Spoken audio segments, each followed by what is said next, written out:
नमस्कार, स्वागत है आपका। आप देख रहे हैं रिपब्लिक भारत का डिजिटल प्लेटफॉर्म और मैं हूं आपके साथ पलक सहगल। फ्रांस के प्रेसिडेंट एमेनुअल मैक्रोन जो है वो भारत दौरे पर आने वाले हैं। 15-16 की वो तारीख रहेगी जब प्रधानमंत्री नरेंद्र मोदी उनके भव्य स्वागत के लिए मौजूद रहेंगे और इस दौरान एक द्विपक्षीय वार्ता भी होगी। लेकिन आप सोच रहे होंगे कि उनका ये दौरा जो है वो इतना महत्वपूर्ण क्यों है। दौरा बहुत ज़्यादा महत्वपूर्ण है क्योंकि कहा जा रहा है कि एक बहुत बड़ी डिफेंस डील जो है वो भारत और फ्रांस के बीच में हो सकती है। आपको याद होगा 2025 का वो समय जब भारत ने राफेल कम्बैट जेट्स जो हैं उससे हमला किया था पाकिस्तान के अलग अलग, अगर हम बात करें जो मिलिट्री एस्टैब्लिशमेंट्स थी या फिर अगर हम बात करें जो आतंकी अड्डे बने हुए थे। अब उस डिटेल्स में हम नहीं जाएंगे, लेकिन बता दें कि 114 राफेल जेट्स की जो डील है वो भारत करने जा रहा है फ्रांस के साथ। अब आप सोच रहे होंगे कि क्या 114 जो ये कम्बैट जेट्स हैं वो भारत इंपोर्ट करेगा? Answer is no. इस बार कुछ अलग होने जा रहा है। लेकिन राफेल जो है वो भारत में कब आए, इसकी क्या कुछ कैपेबिलिटीज हैं और क्यों भारत के एयरफोर्स को अपने कम्बैट जेट्स की जब हम बात करें तो राफेल जो जेट्स हैं उन्हें इंक्रीज करने की जरूरत है, पूरा एक्सप्लेनर हम आपको देंगे। तो इस वीडियो में हमारे साथ बने रहिए। सबसे पहले हम स्टार्ट करते हैं कि कब राफेल डील जो है वो भारत और फ्रांस के बीच में हुई थी। 2016 में जाना जरूरी है। 2016 वो समय था जब भारत ने फ्रांस को एक प्रपोजल जो है वो राफेल जेट्स के लिए दिया था। उस वक्त बहुत बातचीत जो है वो हो रही थी। उस वक्त भारत चाहता था कि ना केवल हम उनसे इंपोर्ट करें, इंपोर्ट करने के साथ साथ जो है भारत में ही फ्रांस की जो कंपनी है डसॉल्ट, उसके साथ एक कोई इंडियन प्राइवेट कंपनी हो जिसके साथ मिलके जो है दोनों राफेल भारत में ही बनाए। लेकिन उस वक्त अगर हम बात करें तो उस डील को अंतिम रूप नहीं दे पाए थे। टेक्नोलॉजिकल एडवांसमेंट को लेकर, टेक्नोलॉजी इंफॉर्मेशन शेयर को लेकर बहुत सारी उस वक्त हम कह सकते हैं कि अड़चने थी, लैक ऑफ कॉन्फिडेंस कह सकते हैं, बहुत सारी चीजें थी। लेकिन वो डील उस वक्त हो नहीं पाई थी। तो 36 राफेल जेट्स जो हैं भारत ने फ्रांस से लिए थे। और जब हम 2025 की बात करते हैं, उन राफेल का हमने दमखम जो है वो देख ही लिया था कि किस लिए वो हमारी एयरफोर्स के लिए बहुत ज़्यादा इंपॉर्टेंट है। अब बात करते हैं आगे क्या होने वाला है। कहा जा रहा है कि जो इंडियन एयरफोर्स है उनकी तरफ से एक प्रोक्योरमेंट के लिए प्रपोजल जो है वो दिया गया है, डिफेंस प्रोक्योरमेंट के लिए।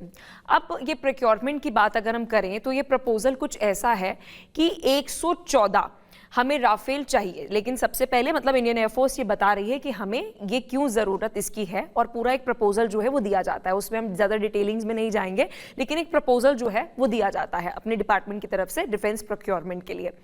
अब बता दें कि उस पर जो है पूरी चर्चा जो है वो पहले होगी।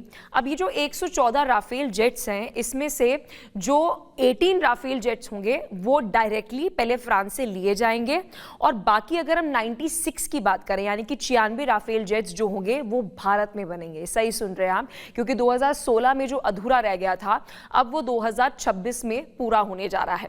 कहा जा रहा है कि इस डील में सबसे पहले डिफेंस मिनिस्ट्री की अगर हम बात करें, डिफेंस प्रोक्योरमेंट की अगर हम बात करें, पूरा एक एक्सेप्टेंस जो है पूरा जाएगा। पहले डिफेंस मिनिस्ट्री के विद इन ही ये पूरा प्रोसेस जो है वो होता है। फिर फाइनली इसको जब पूरी डिटेलिंग्स हो जाती हैं, पूरे प्रपोजल के बारे में जानकारी जो है वो दे देती है, फिर फाइनली जाके जो कैबिनेट की मंजूरी होती है उसके बाद जो है प्रधानमंत्री जो है इसको पूरी मंजूरी देते हैं कि हाँ ये डील जो है वो अंतिम रूप में लेकर आ सकते हैं। और फिर उसके बाद हम ये, इससे पहले आपको पूरी जो कॉन्वर्सेशन है जो डसॉल्ट है यानी कि जो फ्रांस की कंपनी है उसके साथ भी आपको पूरी नेगोशिएशन करनी पड़ेगी कि ये नेगोशिएशन को लेकर डील है और ये पूरा प्रपोजल है, और फिर जाके पीएम को पूरा का पूरा लेखा जोखा जो है वो दिया जाता है।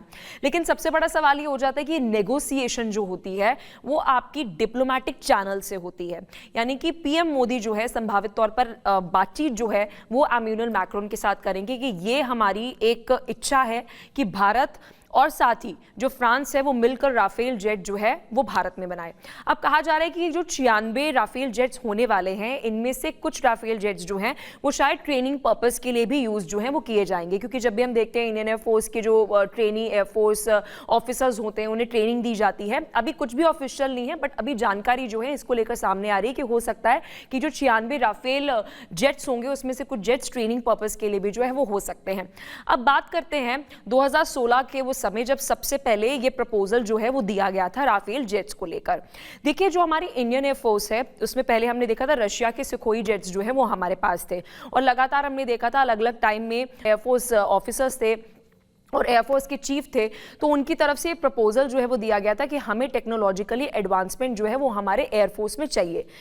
और फिर उसके बाद क्या हुआ था, 2016 में सुखोई के बाद हमने राफेल में एक शिफ्ट किया और फिर उसके बाद 2020 में ये राफेल जेट्स जो है वो डिलीवर होना शुरू हुए थे।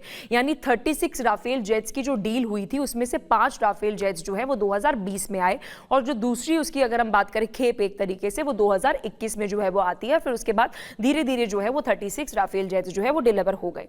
बड़ा सवाल ये है कि इस वक्त अगर हम जियो पॉलिटिकली देखें, डिफेंस पॉइंट ऑफ व्यू से देखें, तो पूरे विश्व में ही एक अलग सी चुनौती जो है वो बनी हुई है।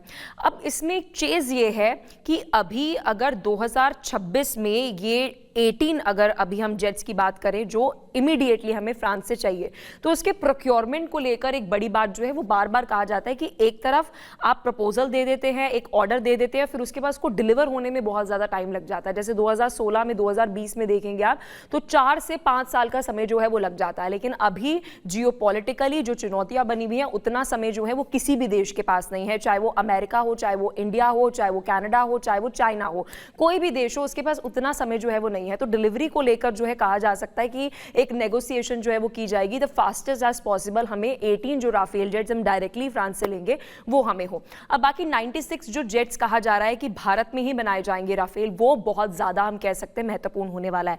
देखिए इसमें क्या होगा, शेयर टेक्नोलॉजी होगी, क्योंकि इससे पहले आपको याद होगा कि पीएम ने जब भी, क्योंकि हम रशिया के साथ तो देखते हैं कि हमारी शेयर टेक्नोलॉजी होती है, टेक्नोलॉजी इंफॉर्मेशन होती है, शेयर्ड R&D भी होती है, लेकिन बाकी अगर हम यूरोपियन कंट्रीज की बात करें तो वो अक्सर शेयर्ड इंफॉर्मेशन, टेक्नोलॉजी, R&D में इतना विश्वास नहीं रखते हैं। और अगर ये होते हुए नजर आएगा तो एक बहुत बड़ा कदम कह सकते हैं हम कि इंडिया और फ्रांस के रिश्तों में होने वाला है।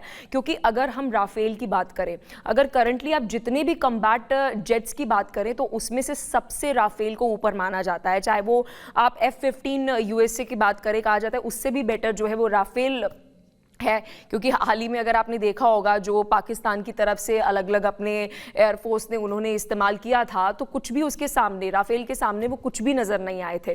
तो और ज्यादा हमने देखा था कि राफेल की पूरे विश्व में जो है चर्चा बहुत ज्यादा बढ़ गई थी और आपको वो समय भी याद होगा कि उनके शेयर भी जो है डसॉल्ट के इंक्रीज होते हुए नजर आ रहे थे। तो आप इससे इसका महत्व जो है वो समझ सकते हैं। और अगर ये डील साइन होती है तो 2016 के बाद 2020 और अब 2026 में जब ये शेयर टेक्नोलॉजी, शेयर्ड R&D होगी तो आने वाले समय में हमारी R&D में और हमारी जो आगे आने वाली जो एयरफोर्स है उसे और ज़्यादा बेहतरी मिलते हुए नजर आएगी। क्योंकि हाल ही में अगर हम बात करें, जो हमारे एयर चीफ मार्शल है उन्होंने ये बात कही थी कि हमें राफेल और इंक्रीज करने की ज़रूरत है, हमारी एयरफोर्स के एडवांसमेंट को और ज़्यादा मजबूत करने की ज़रूरत है। क्योंकि अगर 2 फ्रंट पे कभी भी युद्ध होता है तो उसके लिए हमारी एयरफोर्स का सबसे ज़्यादा योगदान जो है वो होगा।